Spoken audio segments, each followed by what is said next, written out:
I've come here today to announce my candidacy for the Democratic nomination for President of the United States.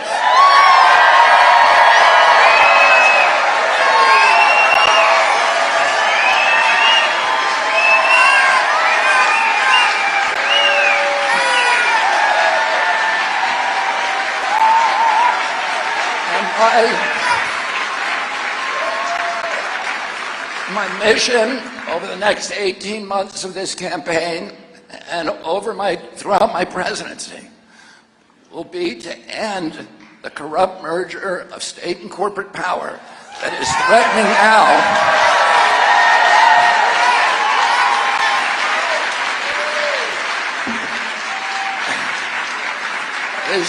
now to impose a new kind of corporate feudalism on our country, to commoditize our children, our Purple Mountain's majesty, to poison our children and our people with chemicals and pharmaceutical drugs, to strip mine our assets, to hollow out the middle class, and keep us in a constant state of war.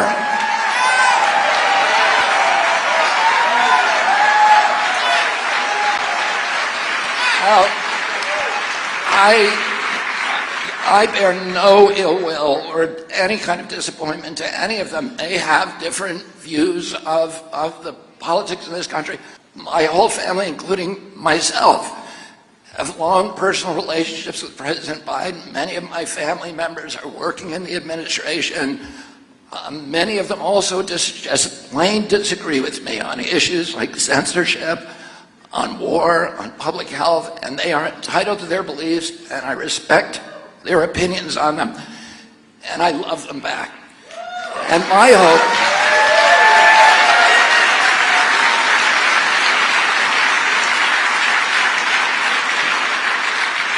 and is it too much to hope that we could have the same thing for our country? We have a polarization in this country today that is so toxic and so dangerous, and at any time since the Civil War.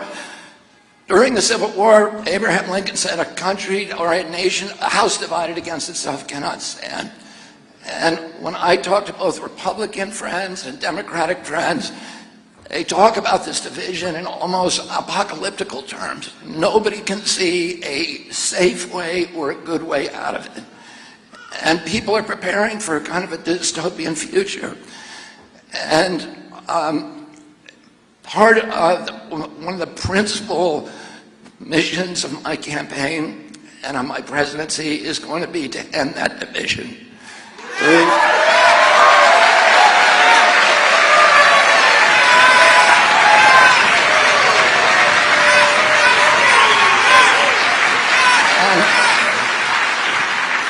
And I'm going to try to do that by encouraging people to talk about the values that we have in common rather than the issues that keep us apart.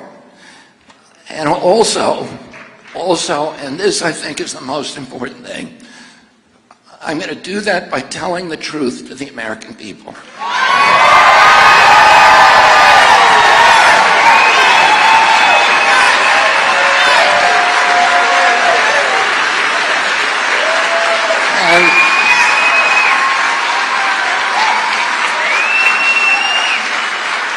Because that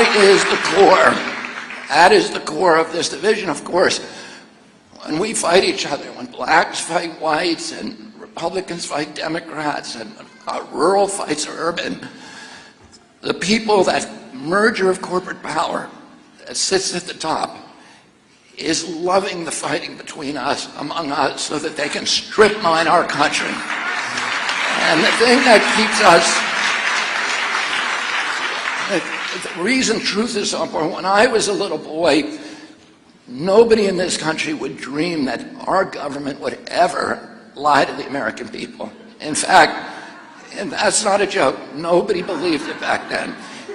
In May of 1960, that changed a little when Gary Powers crashes U-2 in Russia, and the Eisenhower administration denied that we had a U-2 program because they didn't know at the time that the Russians had captured Gary Powers. And When the Russians produced them, it was a shock to the American people that their government had lied to them.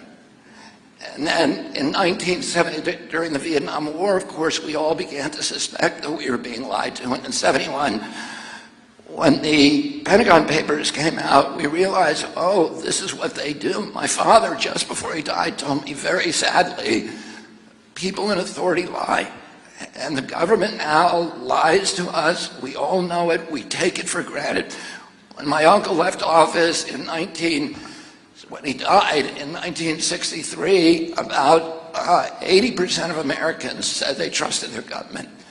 Today, 22% trust their government, and 22% trust the press, the lowest level ever. The media is at the lowest neither, because we know the media lies to us now, and everybody knows that.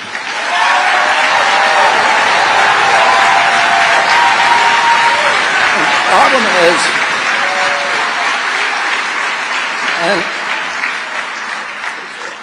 and the problem is that when the sources of information that we're always used to and that we need to rely on in a democracy, when they start lying to us, Americans look for other sources because they know they're being lied to, and they look for other sources of the truth. And when the media and the corporate captive media and the corporate captive government sees other sources of truth, they have to brand those misinformation because they threaten their paradigm. They threaten that orthodoxy.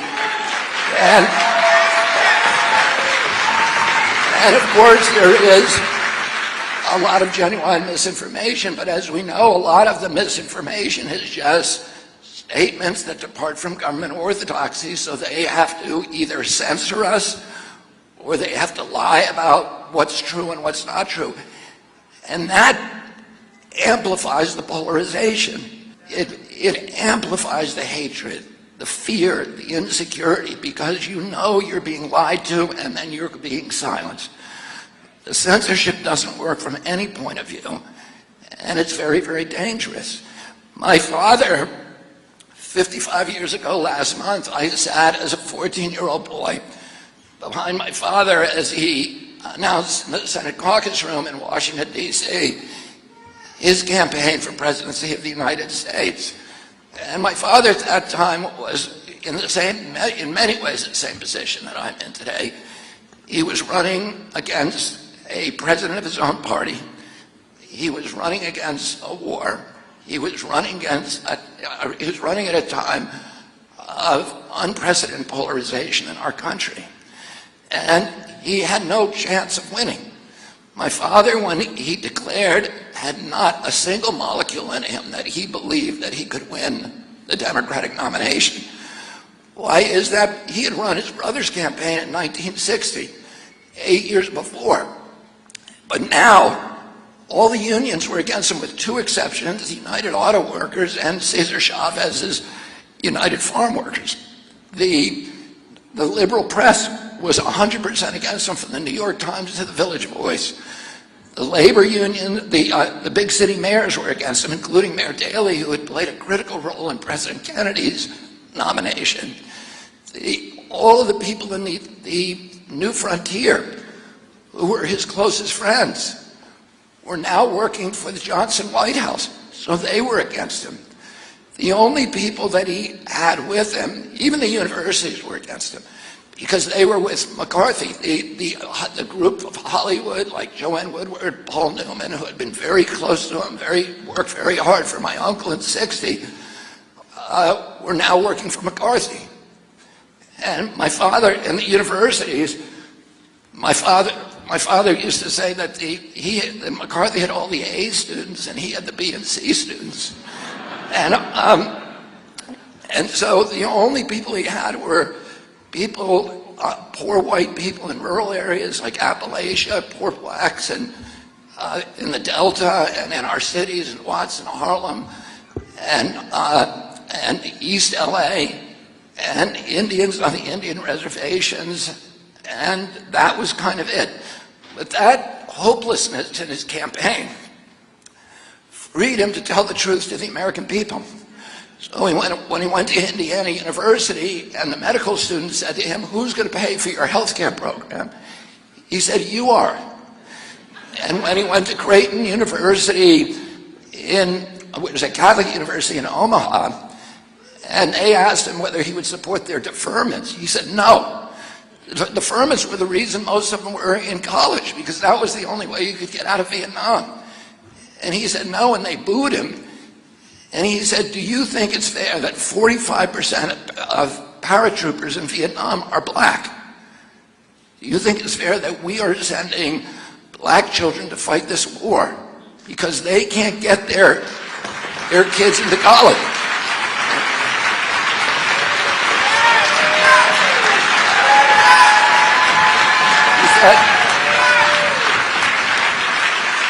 He said, "I can get my 10 kids into college and get them out of the war if I want to.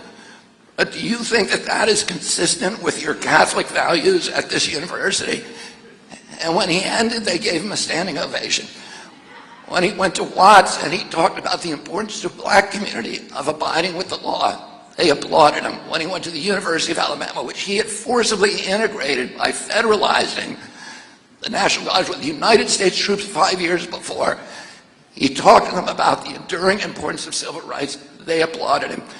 When he went to the University of Kansas and gave a speech to 20,000 people, the kids in the auditorium, who were all corn-fed, Midwestern, pro-military, pro-Vietnam, and he talked to them for an hour about his evolution on the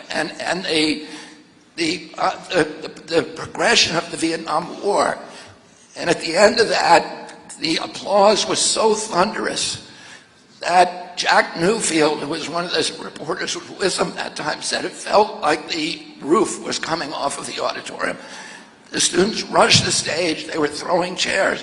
They just wanted to hear the truth. That's it. And the day he died, he won the California primary, the most urban state in this country, and the same day the South Dakota primary, the most rural. He had succeeded in uniting America and building that bridge just by telling people the truth.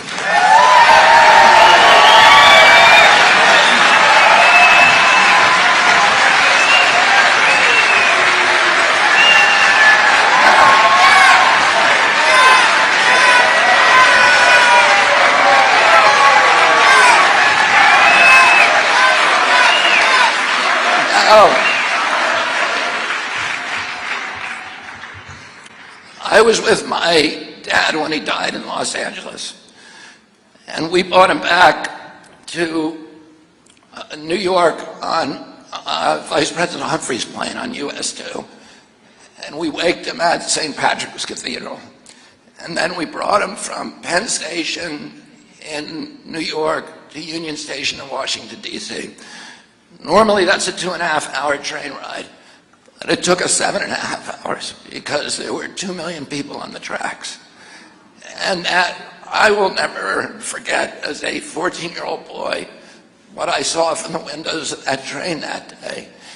In all of the urban train stations in Trenton and Newark and Philadelphia and Baltimore, they were crowded with black and white men singing the battle hymn of the Republic. In the countryside, there were white people in military uniforms, there were blacks, there were rabbis and priests. I remember in Delaware there were 7 nuns standing in the back of a yellow pickup truck just waving handkerchiefs at us as we passed.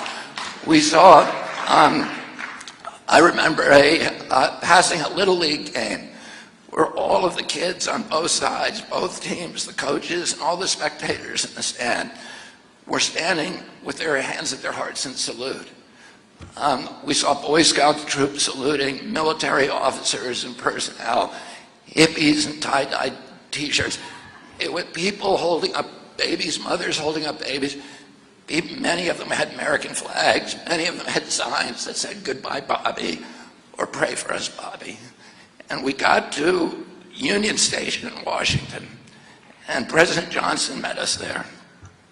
and we drove my father's body up past the mall in Washington. And 3 months earlier, my father had communicated with Martin Luther King, and they decided to partner with Marion Wright Edelman, who was one of my father's aides, to organize. They saw that the Vietnam War was destroying the war on poverty. It was sucking all the money, and Johnson essentially had to pull the plug on the war on poverty. And my father told Martin, the poor are never going to get rights in this country until they start politically participating. Let's do a poor people's campaign like we did 2 years before with the civil rights, or 5 years before with the civil rights campaign. Bring them all to Washington. So all of these men, thousands of men, were encamped in plastic shanties on the mall. And we drove up past them. Martin had died, a month or a month and a half earlier. Now my father was dead. And we drove up past them. They all came to the sidewalk, and they held their hats against their chests in a salute and bowed their heads as we took my father up the hill across the bridge to Arlington to bury him under a simple stone next to his brother. And 4 years later, I was studying here at college, American history, and I came across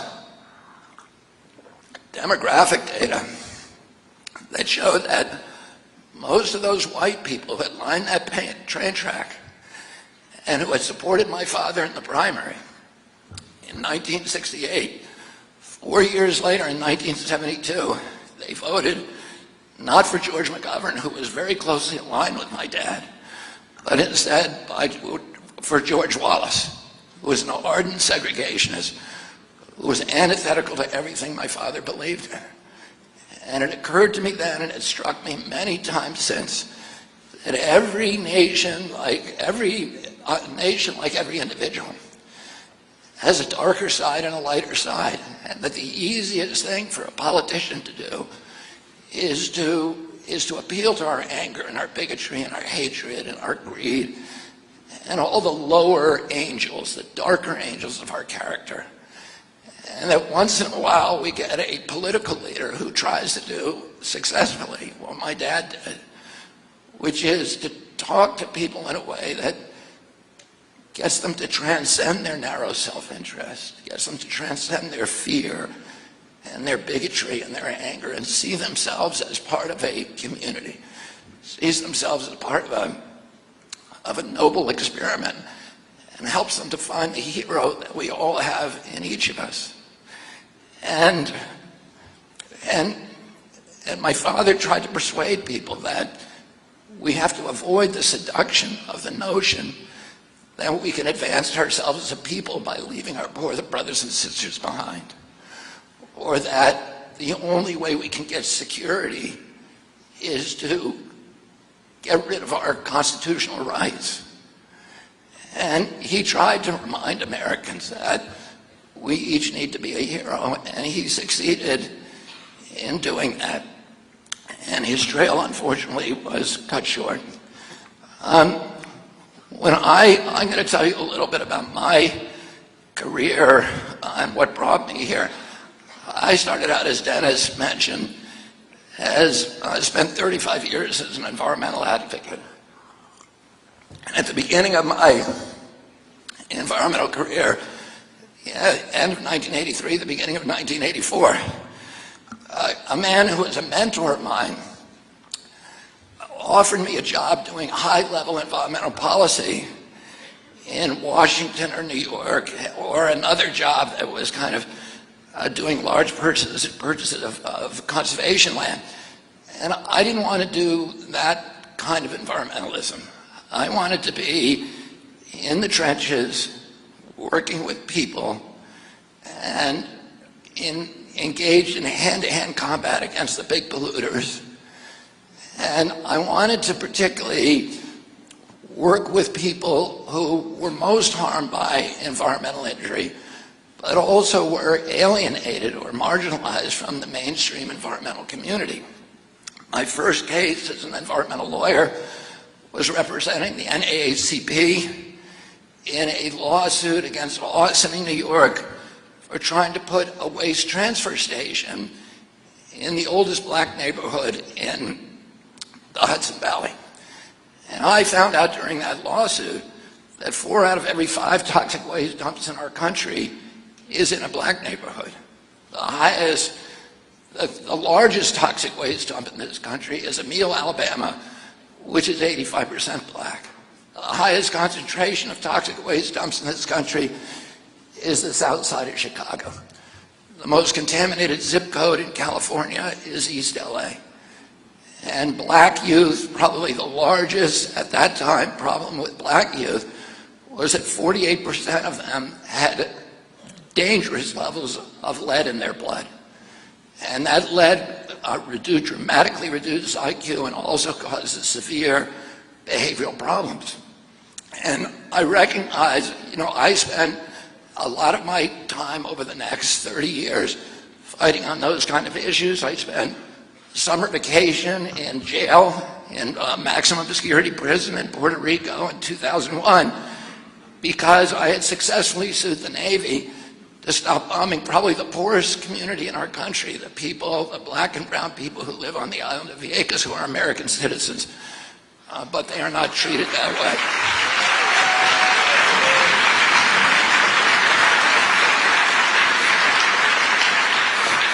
But the other group that I spent the rest of my time with, and the majority of my time, I wanted to work with rural Americans and working class Americans, and particularly hunters and fishermen, the hook and bullet people, who cared deeply as much as any other American about the environment, and yet they felt completely alienated from the mainstream environmental community. So I spent my career working for a blue-collar coalition of commercial and recreational fishermen who mobilized on the Hudson River in 1966 to reclaim the river from its polluters. We have on the Hudson River the oldest commercial fishery in North America. It's 350 years old. Many of the people I represent come from families that have been fishing the river continuously since Dutch colonial times.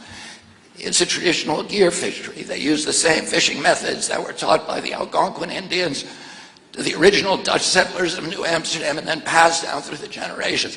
One of the enclaves of the commercial fishery on the Hudson is a little village called Crotonville, New York. It's 30 miles north of New York City on the east bank of the river.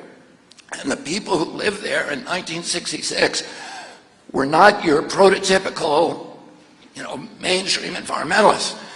They were affluent, they were not affluent, they were the opposite of that. They were carpenters, lathers, factory workers, electricians. Half the people in Crotonville made their living, or at least some part of it, fishing or crabbing the Hudson. These were people who had little expectation that they'd ever see Yellowstone or Yosemite or the national parks. They didn't have the money to take their families on those kind of vacations. For them, the environment was their backyard. It was the bathing beaches, the swimming holes, the fishing holes of the Hudson. That was their livelihood. It was their recreation. It was their food. And Richie Garrett, who was the first president of the Riverkeeper of the Fishermen's Association, used to say about the Hudson, it's our Riviera, it's our Monte Carlo. Richie Garrett was a gravedigger from Wassering, New York. He used to tell his new followers, I'll be the last to let you down. In 1966, Penn Central Railroad began vomiting oil from a 4.5-foot pipe in the Croton-Harmon rail yard. And the oil went up the river on the tides, and it blackened the beaches, and it made the shad taste of diesel. So they couldn't be sold in the Fulton Fish Market in New York City. And all the people in Crotonville came together in the only public building in the town, which was the American Legion Hall. This was a very patriotic community. Crotonville and the neighboring village of Ossining had one of the highest enlistment and mortality rates during World War II, and almost all of the original Riverkeeper board and officers and members were former Marines. They were combat veterans from World War II in Korea. Richie Garrett was a former Marine. These weren't radicals. They weren't militants. They were people whose patriotism was rooted in the bedrock of our country. But that night they started talking about violence because they saw something that they thought they owned, which was the abundance of these fisheries and the purity and richness of the Hudson River's waters. And it was being robbed from them large corporate entities over whom they had no control. And they'd been to the government agencies that are supposed to protect Americans from pollution, the Corps of Engineers, the Conservation Department, the Coast Guard, and they were given the bum's rush. Richie Garrett made more than a dozen separate visits to the Corps of Engineers office in Manhattan, begging the Corps colonel to do his job and shut down the Penn Central pipe. And the colonel finally told them in exasperation, these are important people. Speaking of the Penn Central Board of Directors, we can't treat them that way. In other words, we can't force them to comply with the law. So this was classic agency capture. These agencies, these regulatory agencies, had become the sock puppets for the industry they were supposed to be regulating. And by this evening in March of 1966, 300 men and women came together in that American Legion Hall in Crotonville, and all of them had come to the conclusion that government was in cahoots with the polluters. And the only way they were going to reclaim the river for themselves is if they confronted the polluters directly. And somebody suggested they put a match to the oil slick coming out of the Penn Central pipe and burn it up. Somebody else said they should roll a mattress up and jam it up the pipe and flood the rail yard with its own waste. Somebody else said they should float a raft of dynamite into the intake of the Indian Point power plant, which at that time was killing 1 million fish a day on its intake screens and taking food off their family tables. And then a guy stood up named Bob Boyle. He was a first lieutenant combat vet from Korea. He was also by then a world famous fly fisherman and spin fisherman. He was the outdoor editor of Sports Illustrated for 70 years. 2 years earlier, he'd written an article about angling in the Hudson for Sports Illustrated. And in researching it, he had come across an ancient navigational statute called the 1888 Rivers and Harbors Act. And that statute said it was illegal to pollute any waterway in the United States. You had to pay a big penalty if you got caught. But also there was a bounty provision that said anybody who turned in the polluter got to keep half the fine. And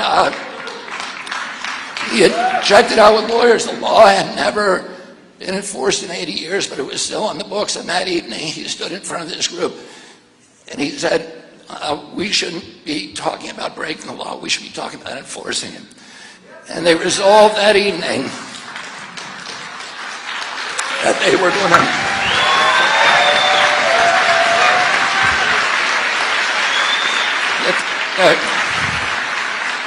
go out and track down and prosecute every polluter in the Hudson. 18 months later, they shut down the Penn Central pipe.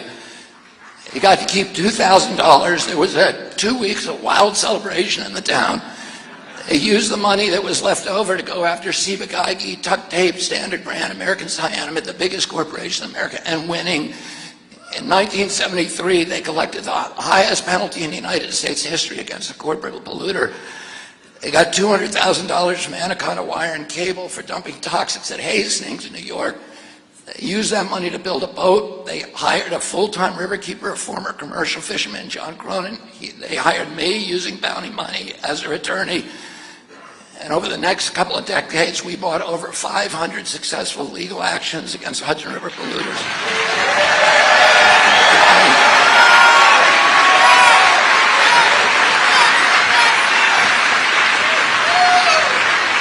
And today, the Hudson River is an international model for ecosystem protection. This is a river that caught fire. It was dead for 20-mile stretches north of New York City, south of Albany. It turned colors depending on what color they were painting the GM trucks at Terrytown, the Terrytown GM plant. Today, it's the richest waterway in the North Atlantic. It produces more pounds of fish per acre.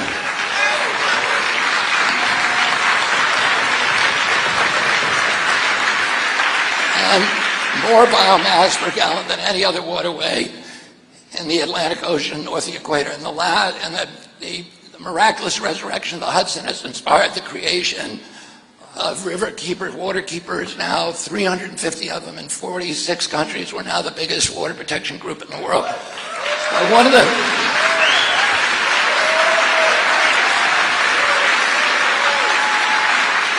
But the story of the Hudson also has a sad ending because General Electric Company dumped its PCBs into the Hudson to save money. at its capacitator plant. And the PCBs, although they've spent $1 billion trying to get them out, there's another $3.5 billion that nobody's ever going to pay. The commercial fish many of the species are too toxic to eat, and the commercial fishery has been almost altogether closed. 2,000 families that I represented, now there's probably 2 left. And those are families that enrich the history, the culture, the palate of New York for 3.5 centuries. And they're gone not because their business plan didn't work, because it did work for 3.5 centuries. The thing that didn't work, free market capitalism worked perfectly for them. What didn't work was corporate crony capitalism. Was the General Electric Company had better lobbyists.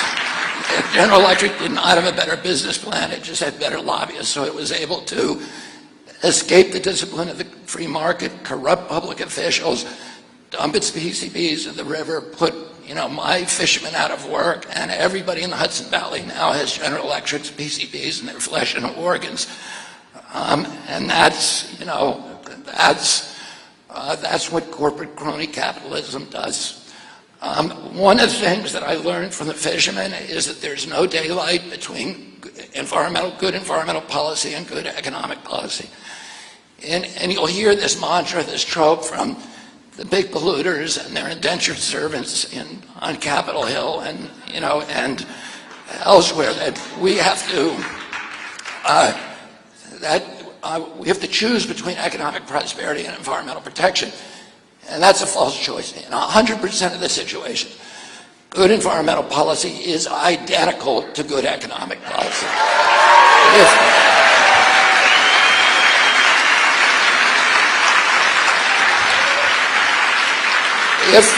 If we want to measure our economy, and this is how we ought to be measuring it, based upon how it produces jobs and the dignity of jobs over the generations, and how it preserves the value of the assets of our community. If, on the other hand, we want to do what the big polluters are urging us to do, which is to treat the planet as if it were a business in liquidation, convert our natural resources to cash as quickly as possible, have a few years of pollution-based prosperity, we can generate an instantaneous cash flow and the illusion of a prosperous economy, and we can make a few people billionaires by impoverishing the rest of us. But our children are going to pay for our joyride, and they're going to pay for it with denuded landscapes, poor health, huge cleanup costs that are going to amplify over time and that they'll never be able to pay. Environmental injury is deficit spending. It's a way of loading the cost of our generation's prosperity onto the backs of our children.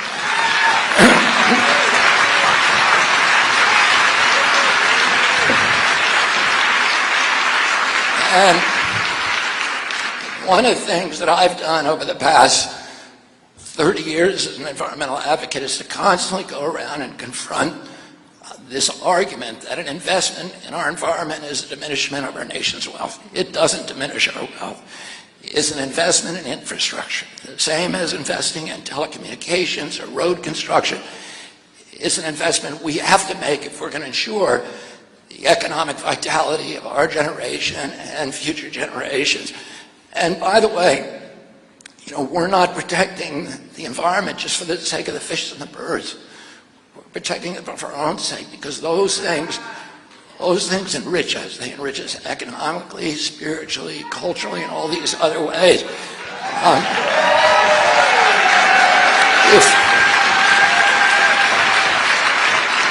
If we want to meet our obligation as a generation, as a civilization, as a nation, which is to create communities for our children that provide them with the same opportunities for dignity and enrichment and prosperity and good health as the communities that our parents gave us, we've got to start by protecting our environmental infrastructure, the air we breathe, the water we drink, the wildlife,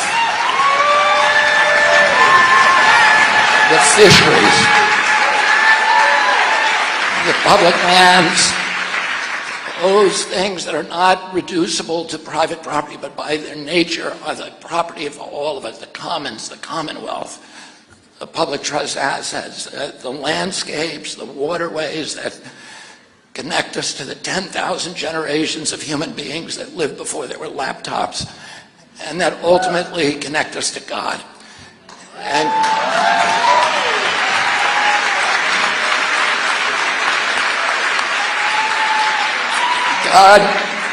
God talks to human beings through many vectors, through each other, through organized religion, through the great books of those religions, through wise people, through art and music and literature and poetry, but nowhere with such detail and grace and color and joy as through creation. And when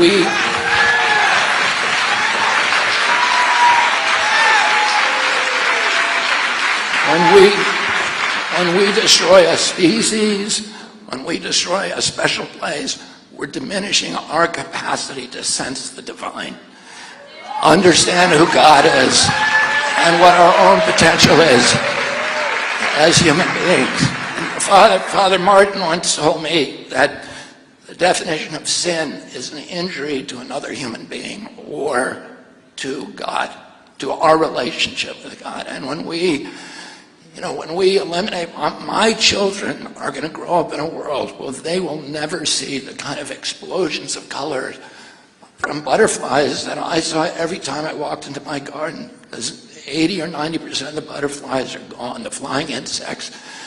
They'll never hear the songbirds that I heard because 80% of them are gone. They'll never see the amphibian, the puddles that I saw as a boy, bubbling like cauldrons with tadpoles from salamanders and frogs. They're not going to see that in their lifetime. They're unaware of it. And it's like God is a tapestry and he's talking to us from all of these different vectors. And we're pulling threads out of that capacity. And it is such a crime against our children. And I think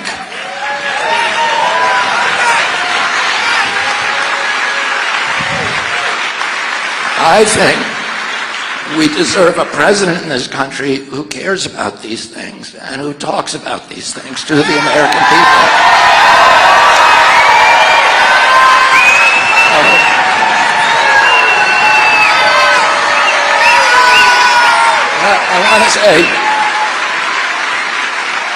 I want to say one other thing. Nature is a social safety net. When we had the Great Depression, 10,000 men who lost their jobs went down to the Hudson River to find oysters and blue crabs and sturgeon and shad and herring and alewives, and they fed themselves, their family, and some made money. And that was all. Nature's our social safety net. It's infrastructure. They can't do that if there's another depression. We're relying on the government to give us money, but that's not reliable. Nature was always reliable. If you live in a sweltering home in New York, you have no access to beaches, you can jump on the train and go right up to Croton Point Park and you can bathe in the river and get away from that for a day and experience nature and enrich yourself. You can't do that if the Hudson is polluted. I have a couple of children with asthma. 1 out of every 4 black children now in urban areas has asthma. The asthma events are triggered by bad air days, by ozone and particulates. It's coming mainly from coal-burning power plants. So those plants, General Electric Company privatized the fish in the Hudson River. They privatized the river to make profits for themselves through corruption. Those coal generators are privatizing the air in my children's lungs. And we have to understand that it is an act of theft. Pollution is a subsidy and it's an act of theft.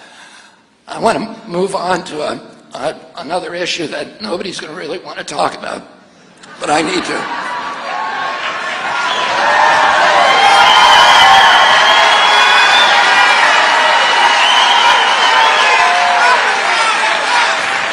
Listen, I'm going to tell you right now, I'm about halfway done with this speech.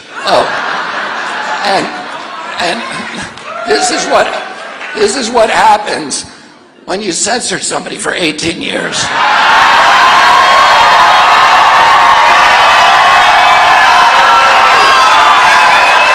I got a lot to talk about. They shouldn't have shut me up that long. Because now I'm going to really let loose on them. For the next 18 months, they're going to hear a lot from me.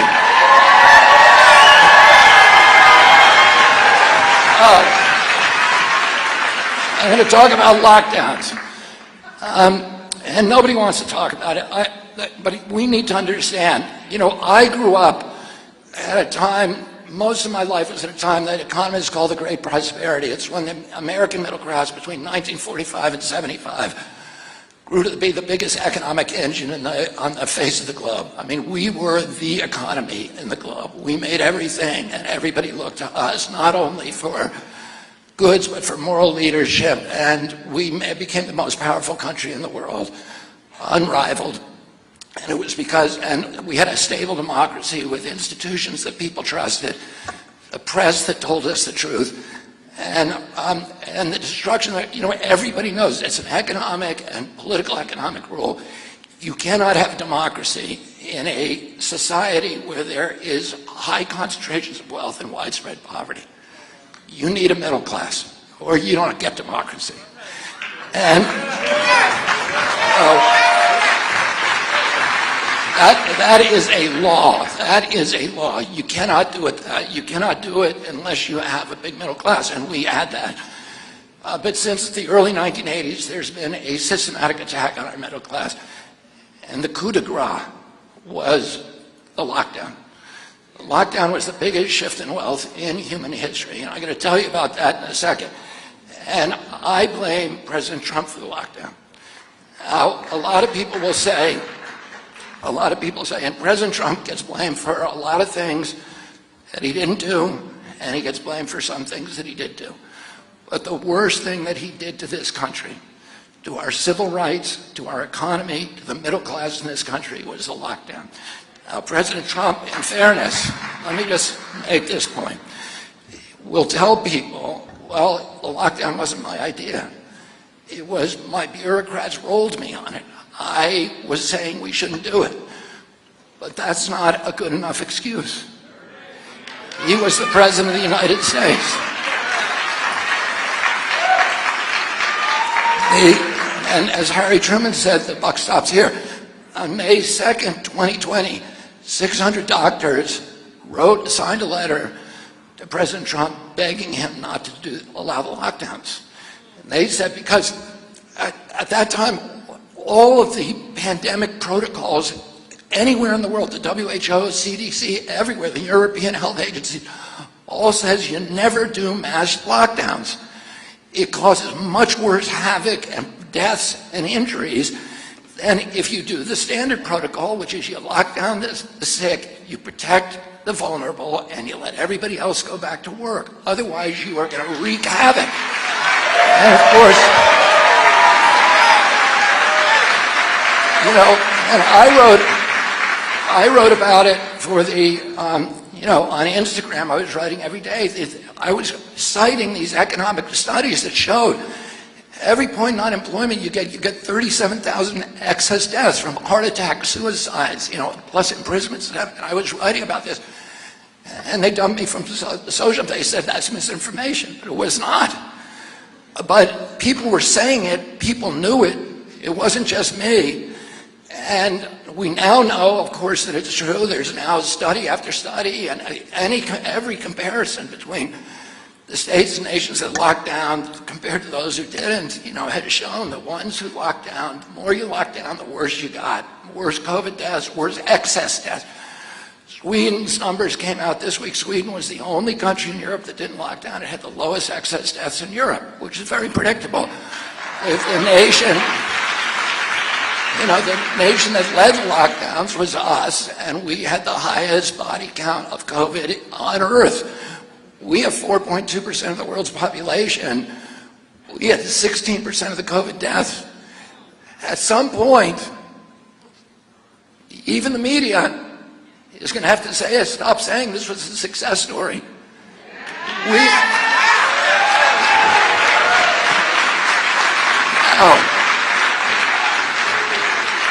But the health issues were almost dwarfed by the economic cataclysm that befell our country. The IMF and a Harvard study by Larry Summers says the cost of the lockdown to the United States was $16 trillion. $16 trillion for nothing. $16 trillion. We shifted $4 trillion from the middle class in this country to the super rich.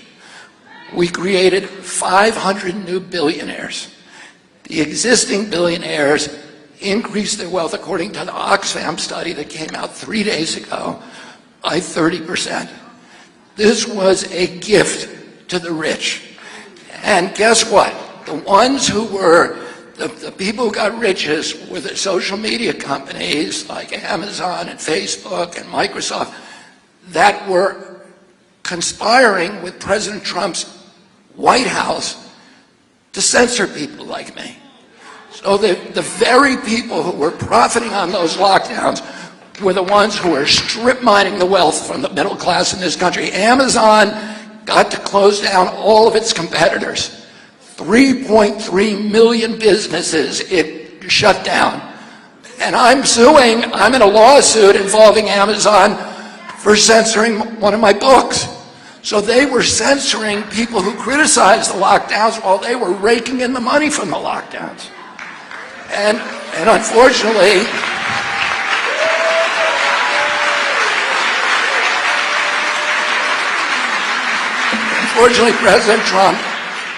President Trump's White House was colluding with them. 41% of black businesses shut down, most of them permanently. I want to introduce you to somebody. This is Anthony Caldwell. Can you stand, Anthony? And Yvette, and just wave to people.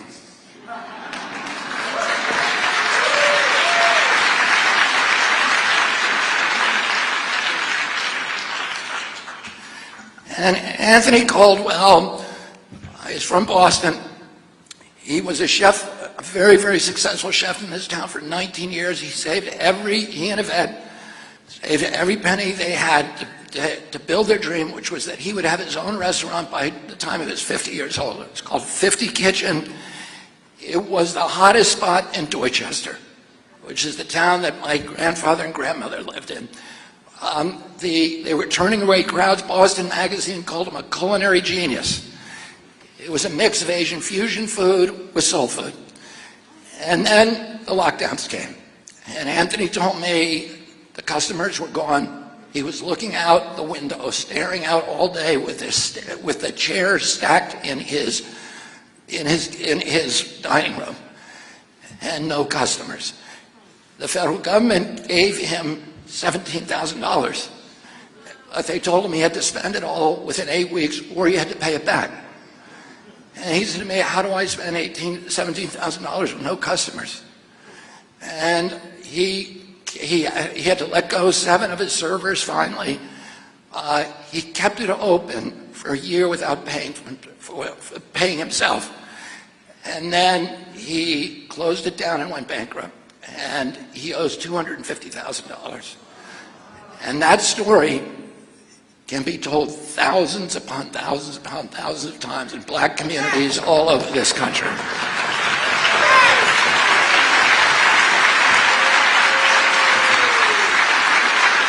These lockdowns were a war on the poor, and they were a war on American children. According to the Brown University study, children in this country, toddlers, lost 22 IQ points. A third of children are going to need, throughout their school careers, are going to need remedial education. Children all over the country have missed their milestones. What is CDC's response? Here's CDC's response. CDC, 5 months ago, revised its milestones. So that now a child no longer is expected to walk at 1 year. They walk at 18 months. And a child now does not have to have 50 words in 24 months. It's 30 months. So instead of fixing the problem, they are trying to cover it up. And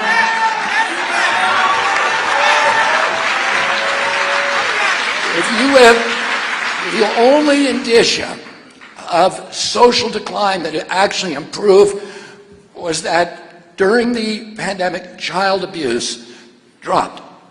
It was just an artifact of data gathering. Why? Because child abuse is reported by the schools. And the schools were closed. And the kids were locked at home with their abusers. 55% of teenagers report being abused during the lockdowns. 13% physically abused. It was also the schools were the places where people had hot lunches, where kids stayed at home, watching screens or not, eating potato chips. We gained on average 29 pounds. And it was the obesity killed you from COVID. We weren't made, this is the inverse of what you want to do if you want to say. These public health authorities went to every black neighborhood, locked down the basketball courts, so people couldn't exercise. They had to get out of the sunlight. If they couldn't lock down the courts, they removed the basketball hoops. This was, and all of us suffered from it, all the communities, but the black communities, the minority communities suffered the worst. 25% of teenagers reported going hungry. 20% tried to commit suicide or had suicidal ideation. 9% tried to commit suicide. Suicide is now the largest cause of death among black children. Oh, these are just some of the horrifying data, and I could go on and on, but I'm not going to. I want to talk about another issue, which is the close down of our rights. Not only did we start censoring people at the very, very beginning, and Hamilton, Madison, Adams said we put freedom of expression in the First Amendment because all the other all the other rights depend on that. If you give a government license to silence its critics, it now has license for any atrocity. So as soon as they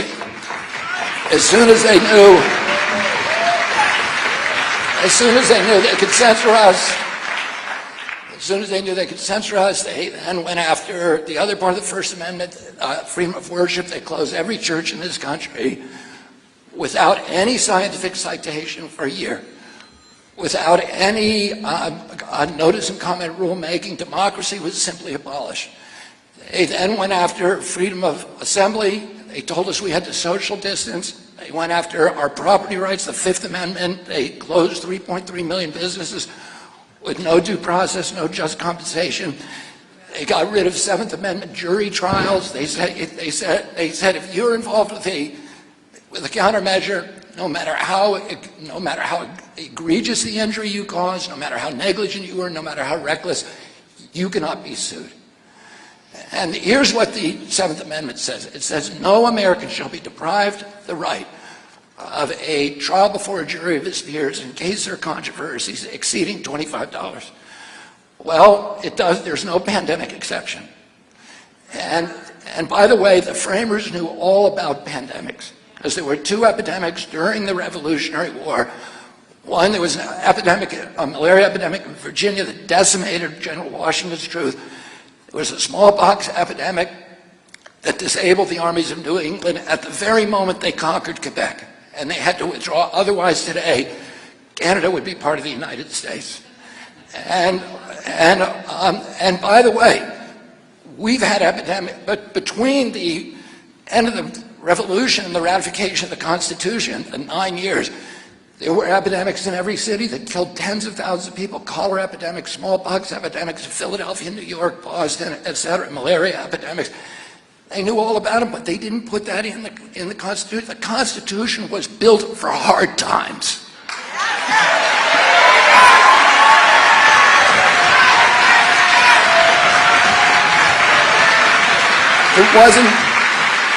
It wasn't built for the easy time. It was built during the Civil War.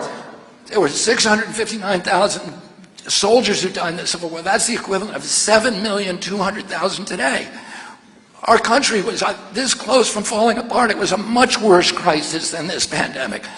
Yet when Lincoln tried to ban habeas corpus, the court said, you can't do that. You cannot do that. It doesn't matter how bad the crisis is, you cannot do it. It's the Constitution. It's the heart and soul of our country.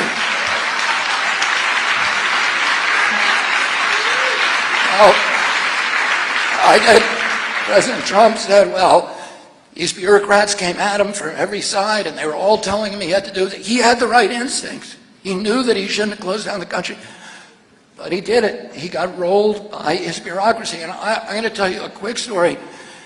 During the Cuban Missile Crisis, the ExComm committee, which was all the intelligence officials and military officials, 11 of the 13 on there. My father was on there, and so was Bob McNamara. So those are the exceptions. But all of the doyens, the gurus, the old gray men who were, the Curtis LeMay and Louis Lemonster, the generals from the Joint Chiefs, they all said, we got to go in and bomb the missile sites in Cuba, the 64 missile sites in Cuba.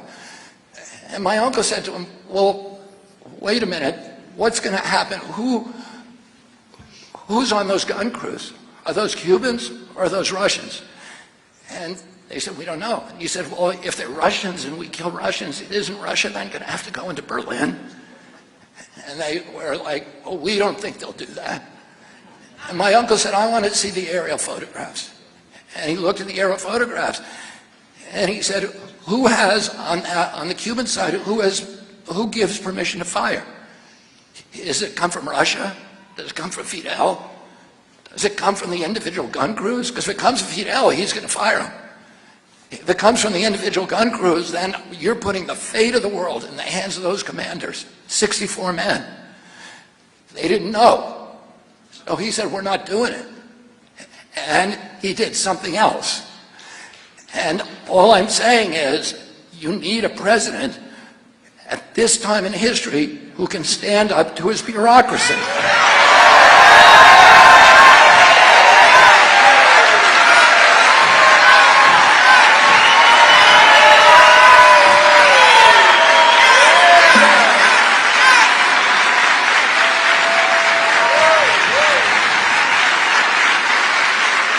Because the bureaucrats, the bureaucracies are owned by the industries. I'm talking about, NIH and EPA and CDC and FDA and DOT. And train track wreck would not have happened in East Palestine except we have a captive agency at DOT. Our food is terrible because the food companies and the pesticide companies own USDA. We're in constant wars because the military-industrial complex, the big contractors, own CIA. Now, I want to make this clear. I do not believe that everybody at CIA is a bad person. My daughter-in-law, Amaryllis, who is one of the top officers on this campaign, spent her entire career as a clandestine agent or the CIA as a spy in the weapons of mass destruction program in some of the most dangerous parts of the earth. And I have never met anybody with such courage.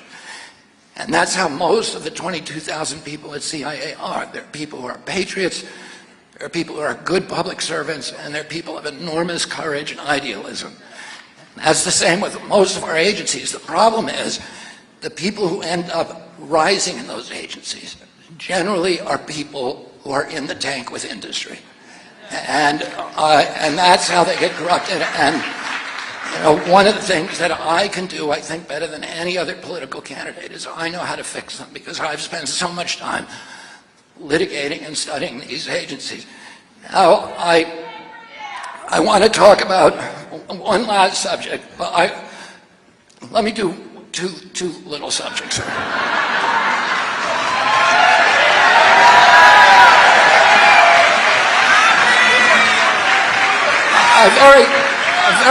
Very quickly, I want to just talk about the chronic disease epidemic, because to me, arguably, this is the worst attack on the middle class in this country.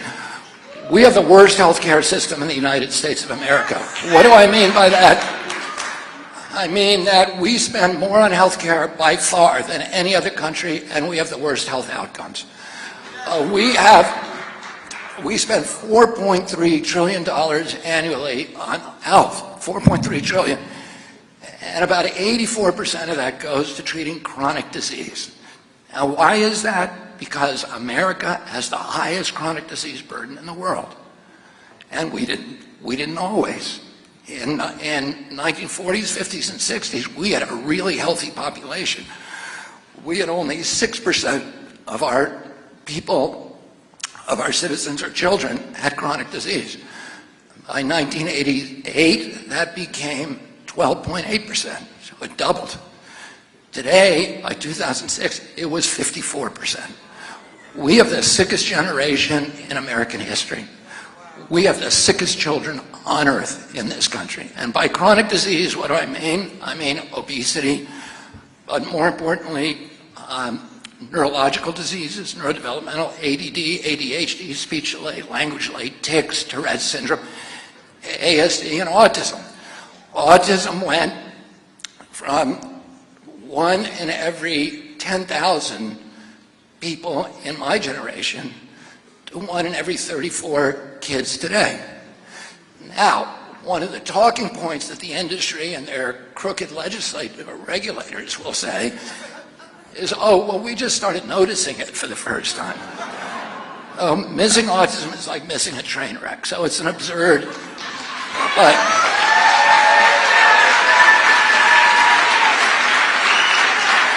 more importantly, there is study after study after study that shows that this epidemic is real. It is not the result of changing diagnostic criteria. It is not the result of better recognition. It is an epidemic. And it's common sense, because if it was changing diagnostic criteria, you'd see people my age with full-blown autism, 69 years old. I have never seen somebody my age with full-blown autism. I mean stimming, toe walking, head banging, nonverbal, non-toilet trained. And I've been around at the spear tip of people with intellectual disabilities my whole life. My aunt founded Special Olympics. I worked in it from when I was a kid. My cousin, my dear cousin Anthony Shriver, is the founder of Best Buddies. This has been in the DNA of my family. I spent 200 hours working at Wassaic Home for the Retarded in the Hudson Valley when I was a teenager. I haven't seen it. Somebody my age who looks like that, and yet in my kids' schools, there are many, many children who look like that. And why aren't we asking the question, what happened? Congress said,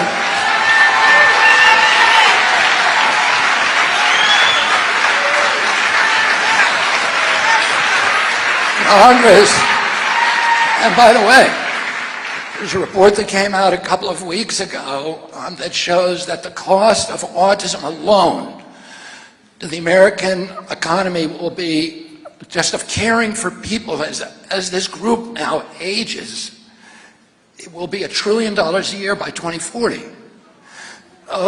The Congress said to EPA, tell us what year the autism epidemic began.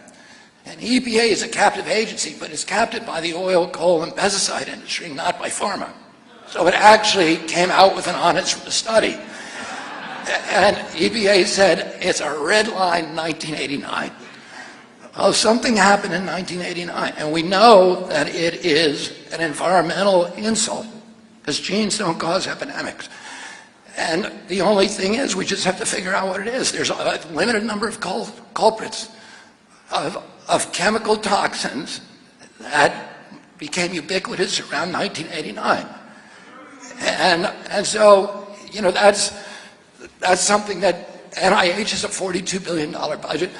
And by the way, it wasn't just those neurological disorders that started, and all these autoimmune diseases started. If you're my age, you never saw anybody with rheumatoid arthritis or juvenile diabetes when you were younger. The allergic diseases, food allergies, peanut allergies, and eczema, anaphylaxis, which now are ubiquitous. 27% of our school budgets are now going to special education.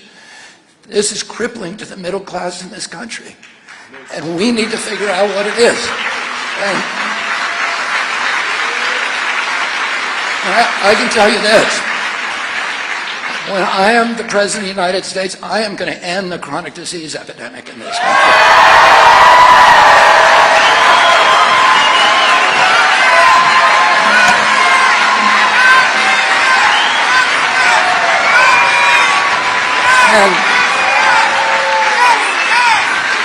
And if I if I have not significantly dropped the level of chronic disease in our children by the end of my first term, I do not want you to re-elect me.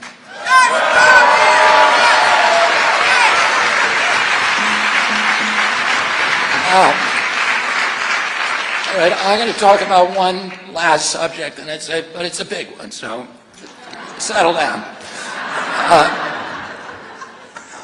I want to talk about the war in Ukraine. And we need to have a national conversation about this war. We need to have a mature conversation that allows for nuance and that allows for complexity, and we need to do it respectfully. We can't be telling one side that they're Nazis and the other side that they love Putin. Everybody in this country loves our country. And we have to respect differences of opinion, and we have to respect the people's capacity to ask questions. And some of the issues that we need to talk about is, number one, is this war in the U.S. national interest? We just need to isolate that question. Is it in the U.S. national interest? And there are, some of the leading pangerums of most respected people of our national diplomats, let's say Henry Kissinger, Jack Matlock, Larry Wilkinson, who's Colin Powell's chief of staff. They all have said definitively, if you just want to ask, is it in our national interest? It is not. It is not in America's national interest to push Russia closer to China. That is a cataclysm. Number two, it's not in our national interest to do something that could involve us in a nuclear exchange with a country that has more nuclear weapons than us.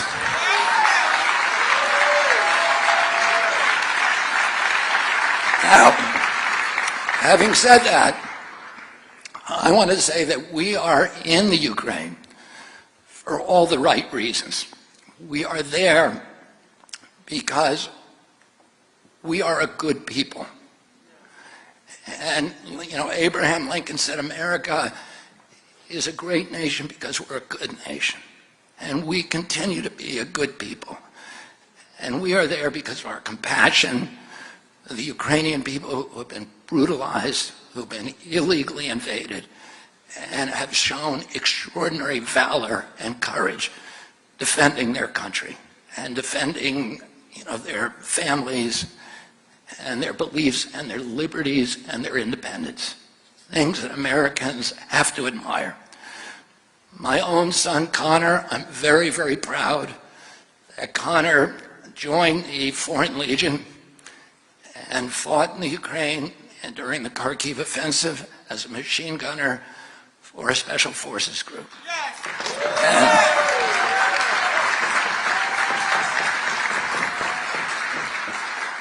But I think that we need to know as Americans, and we have a right to know, what is our government's chief objective in this war? Now, we were told initially that the objective was humanitarian.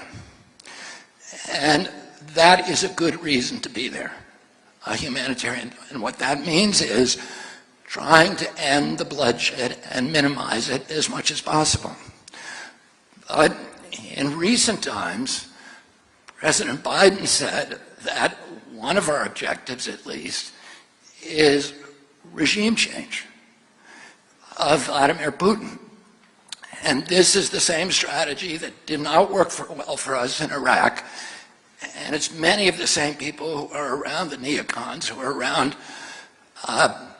President Biden, who have been talking about that for a long time and have been engaged in geopolitical machinations in the Ukraine since 2014.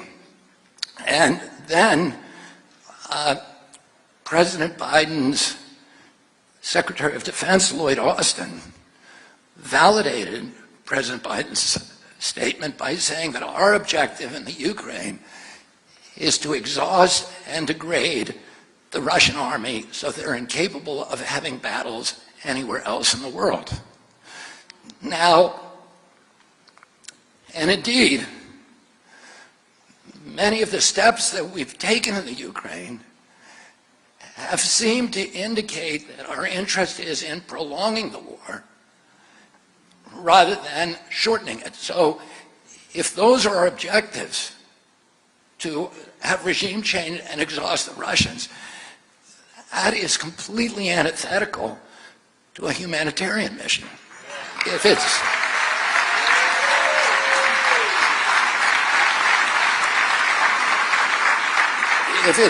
If we're there for a humanitarian mission, it means to reduce bloodshed and bring an end to the war quickly. If we're there to exhaust the Russians or regime change, then doesn't it mean that the Ukraine is just a pawn in a geopolitical battle between two great superpowers, and that our strategy is to put the flower of Ukrainian youth into an abattoir of death in order to exhaust Russia? And if that's true, then we need to know about it. If it's not true, then we need a pretty good discussion with the President and the Secretary of Defense and others to tell us exactly what are we doing there. And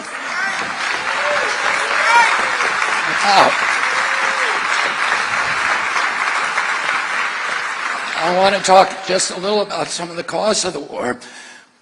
We've now committed $113 billion to the Ukraine. For reference, the entire budget of EPA is $12 billion. The budget of CDC is $11 billion. We have 57% of Americans. We have a crisis here. We have a war on the poor. 57% of Americans cannot put their hand on $1,000 if they have an emergency. 1/4 of Americans go to bed hungry. We have 1.5 million veterans who are living below the poverty line. We have 33,000 veterans who are homeless. We have 23 veterans a day who are killing themselves. The war on the poor is a blood war. I want to introduce you to a friend of mine, an old friend, Keith Amato. Can you stand?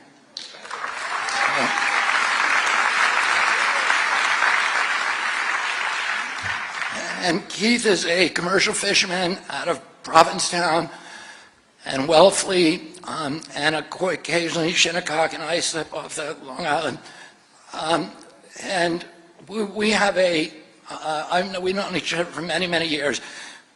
We have a weekly ritual where Keith discovered years ago that at Whole Foods drops the price of oysters on Friday to $1. This is an ad for Whole Foods.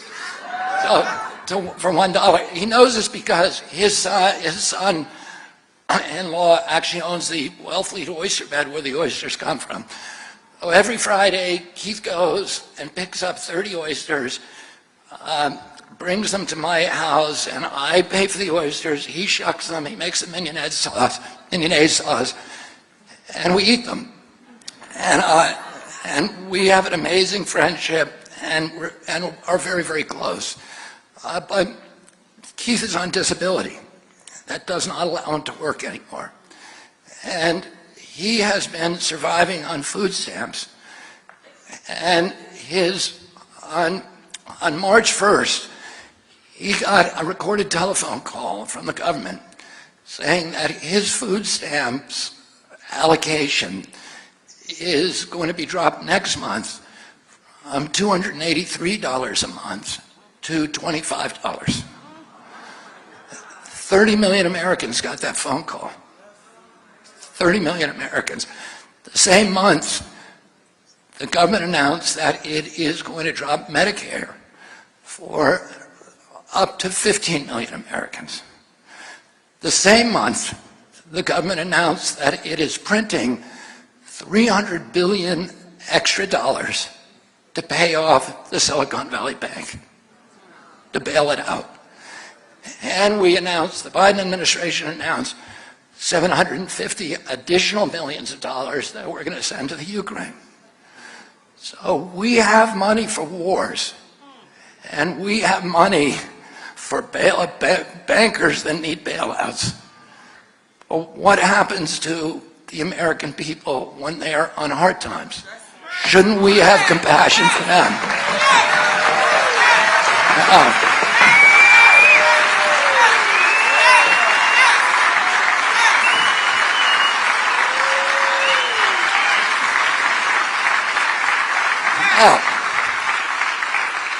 Okay, so let's look at some math. We're borrowing $6 billion a day, our government, to pay off the interest on our debt. $6 billion, we're borrowing it mainly from the Chinese and Japanese, in order to pay for the wars and the bailouts and the lockdowns. Now, the wars in Iraq and its aftermath cost us $8 trillion. $8 trillion.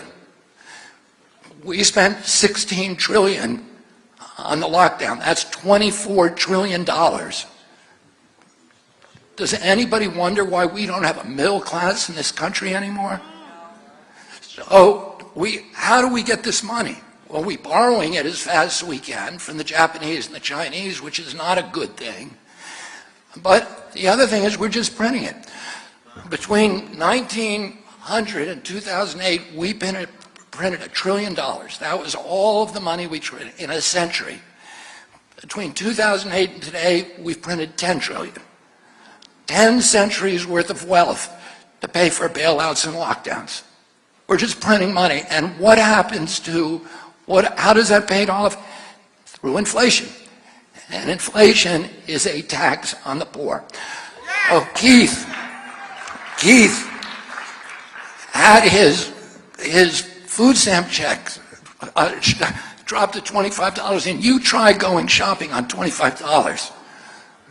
You have to be crazy to think that is going to, you're going to survive a week on $25 a day. Oh, he's spending $25 on food. They cut his food stamps to pay the inflation. His food bill has doubled over the past 2 years. And for basic foodstuffs like chicken, dairy, and milk, it's gone up 78%. We are starving American people, and we are cutting them off from the kind of aid that we should be giving, that we're instead spending on being the policemen of the world. We have 800 bases around the world now. We have we spend $880 billion a year on our military. We were supposed to get a peace dividend. After the Soviet Union collapsed, we were supposed to go from $6 billion to $2 billion. That was a peace dividend. And then we were going to spend the rest, bring it home, and build schools and infrastructure. Instead, we've made up a bunch of foreign enemies and different enemies and things that we got to do to spend more money. The military-industrial complex and the intelligence agencies are telling us we got. Instead of dropping it to 2, we raised it to 8.8. So that's where we are. This is what's happening. You know, if you go back to the beginning of our history, our founders made so many clear warnings against Americans getting involved in foreign wars, because they said it is trying to be an imperium abroad is going to destroy democracy at home. It is going to turn us into a garrison state, a national security state, and a surveillance state. They said the two are inconsistent. You cannot be an imperial nation abroad and a democracy at home.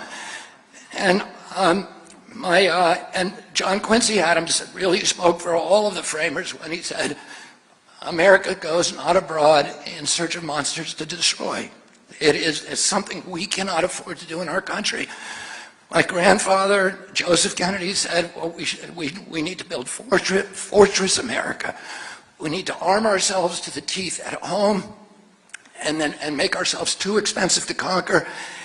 and then build our economy, because the economy is the source of strength, not bullets and weapons. It's having a strong economy, a strong middle class. Dwight Eisenhower warned against the military-industrial complex and that it would destroy democracy. My father died in his campaign against the Vietnam War.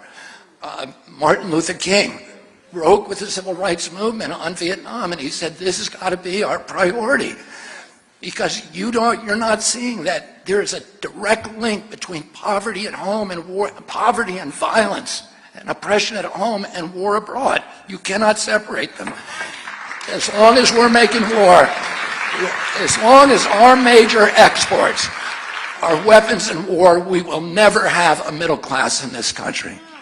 And my uncle, President Kennedy, said that, told his best friend Ben Bradley, he said, Bradley asked him, what do you want on your gravestone? What's your epithet? And he said he kept the peace. That's what he wanted. He said the principal job of every president of the United States was to keep our country out of war. And he succeeded in doing it. And he succeeded in doing that.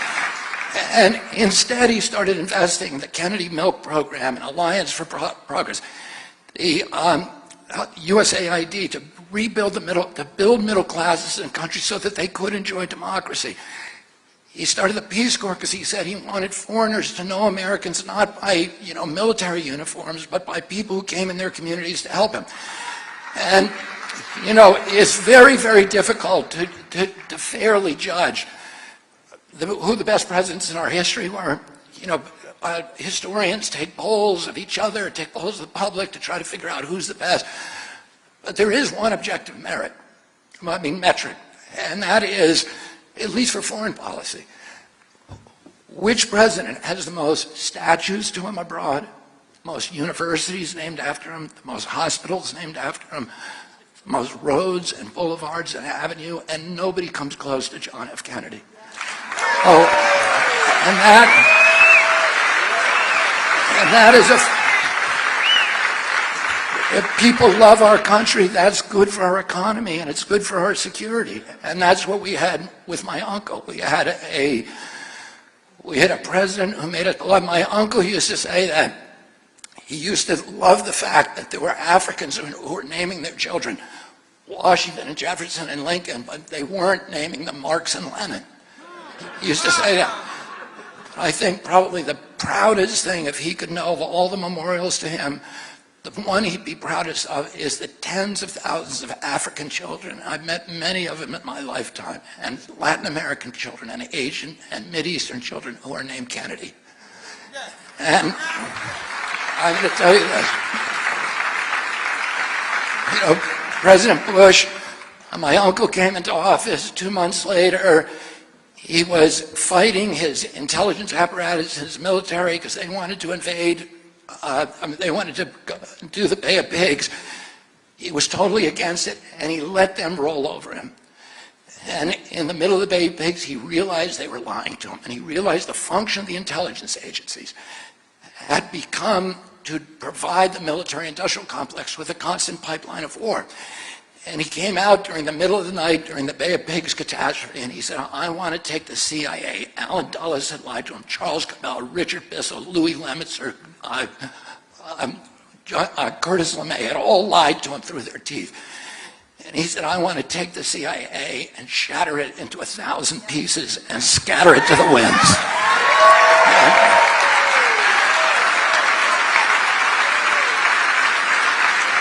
And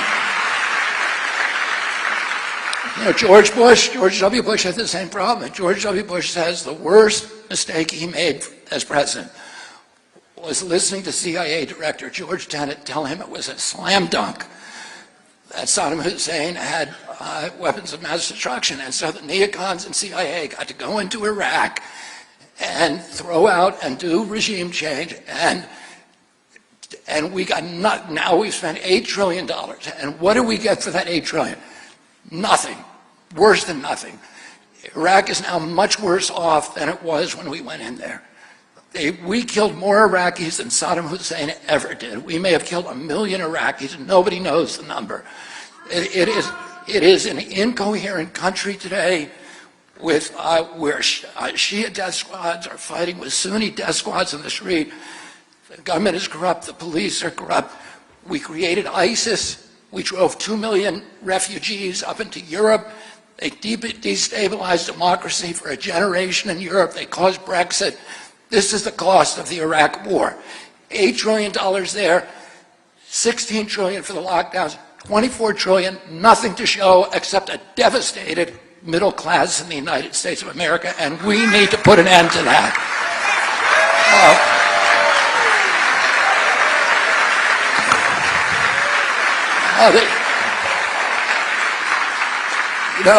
Our strategy in this country has been to use military weapons to project power, to military force to project power around the world. And that's how, our strategy to control the world.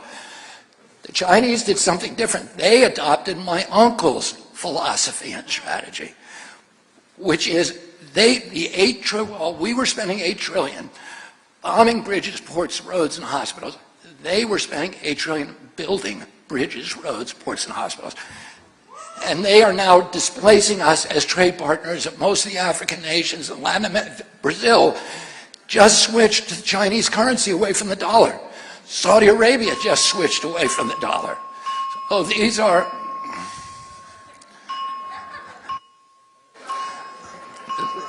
Is that the... Okay, we're okay.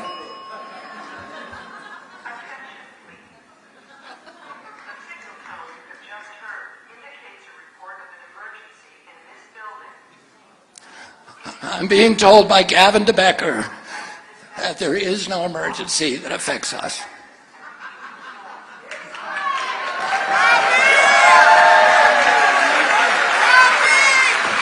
All right, I'm going to finish up. I promise. I'm going to shut up in a minute.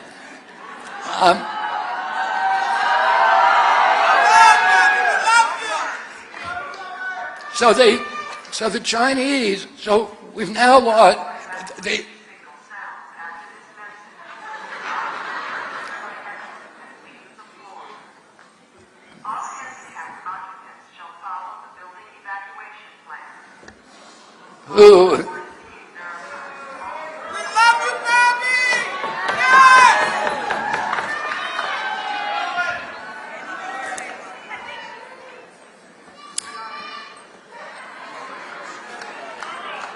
okay. Nice try.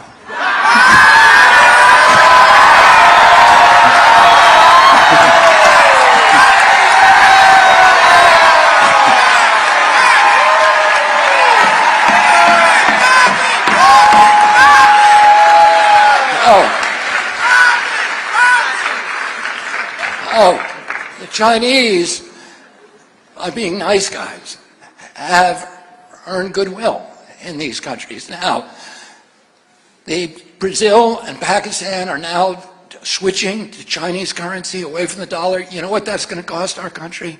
If we no longer have the dominating, the universal currency, $750 billion a year. That's one of these costs of these continual wars that we have to examine.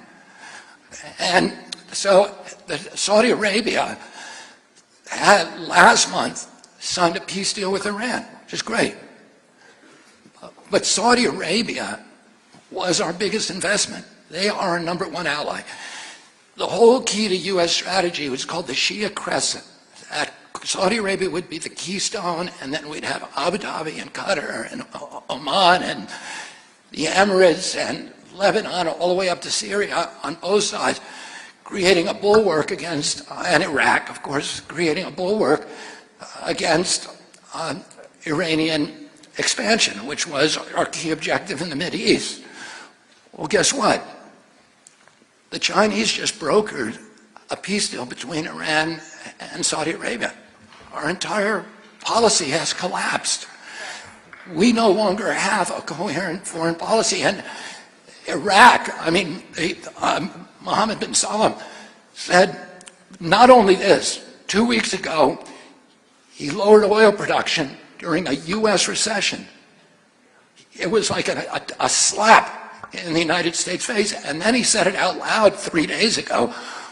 We don't care what the United States thinks anymore. So we've put trillions and trillions of dollars into those nations. With this strategy, the entire American empire just folded. Iraq, which we went to war of, is now a proxy state of Iran. Our entire strategy in the Mideast has utterly collapsed, and our economy is going to follow if we don't do something fast.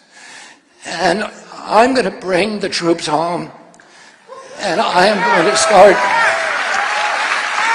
I'm going to close the bases, and I'm going to start investing in the United States middle class in our country, and I'm going to make us an exemplary democracy again. And I want to say one final thing, which is, and I'm going to put my cards on the table. I'm not an ideal presidential candidate for normal times. I'm not one of these people who've spent their life saying, I got to be really careful because one day I'm going to be in the White House.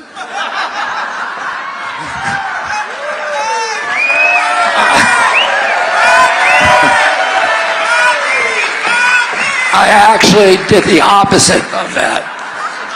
And I have led a very, very high-risk life and a lot of fun, but it wasn't careful.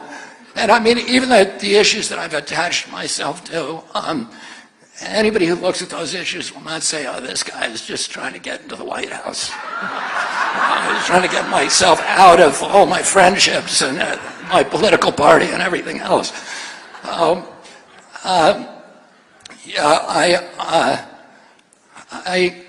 had a rambunctious youth, and it lasted until my early 60s. And I told my wife the other day, I said, I got so many skeletons in my closet that if they could vote, I could be king of the world.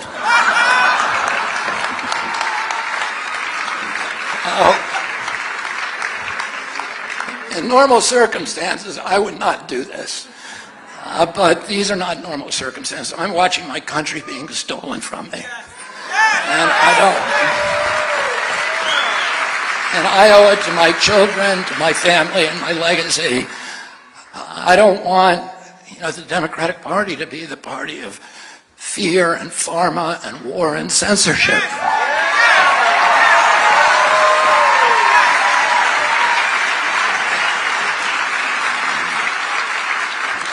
We have to be more than just neocons with woke bobbleheads. We need to stand up to corporations. We need to stand against war.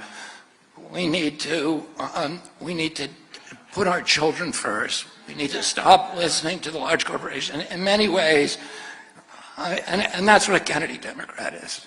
We need to bring this party back to the party of FDR, of JFK, of Rfk, of Martin Luther King, and those values.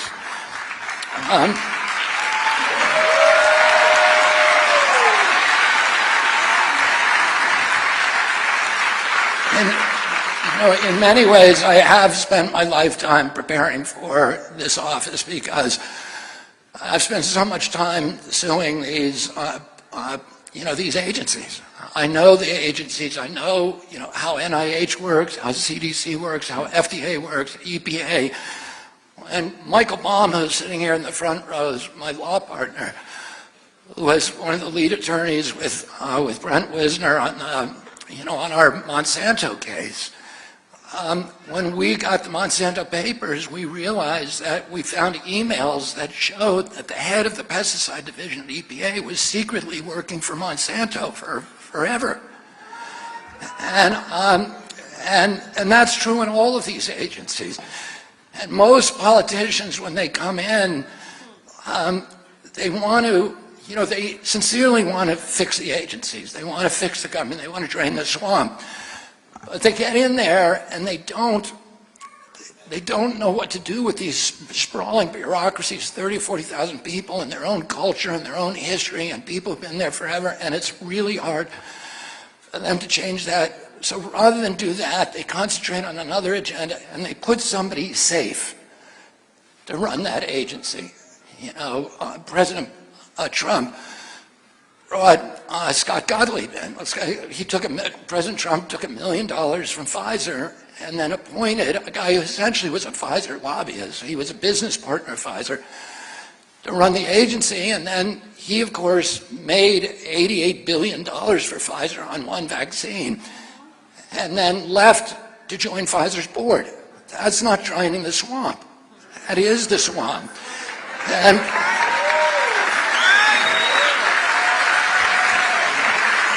you know, President Biden is the same thing. I know Pete Buttigieg. I like Pete Buttigieg. He's a friend of my family's.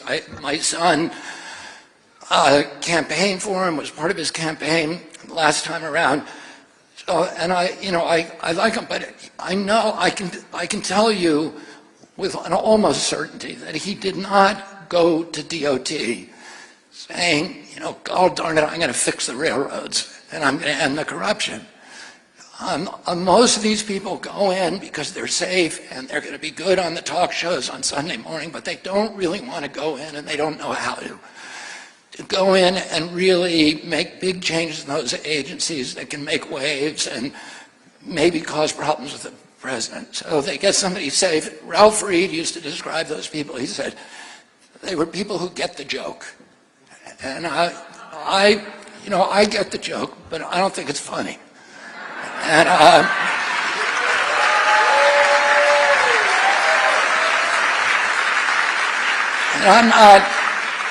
I'm not safe. You know, I am not safe. For the vested interests, I'm not safe. My job is to keep you safe. And that's what I'm going to do. My dad, whenever we traveled, my father would take us to the Indian reservations, wherever we landed. We'd go, whether we were in Utah or New Mexico, go to Standing Rock or the Navajo reservation, or we go in upstate New York to the Mohawk reservation, all around the country. He would always, when we got to the airport, he would want to go there. And he'd take us there.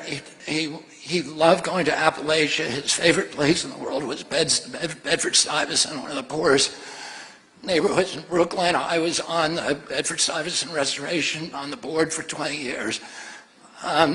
He would take us to Harlem. When we were kids, little kids, he would put us, or to Appalachia, to the white mining communities in Appalachia. He would put us in the back of a station wagon, and he would drive us into southeast Washington. And we would go to the playgrounds there and talk to people. And my father would say to us, when he came back one time from the Delta, he said, we were all at the dinner table when he came in, and he said, I was in a tar paper shack today. It was smaller than this dining room, and there were 2 families living there, and the children get 1 meal a day. And when you get older, I want you to help those people. And when we would go into southeast Washington or Appalachia, he would say to us, these are your people. These are Kennedy people. He said, the other people, the big shots, the corporations, the millionaires don't need the Kennedys.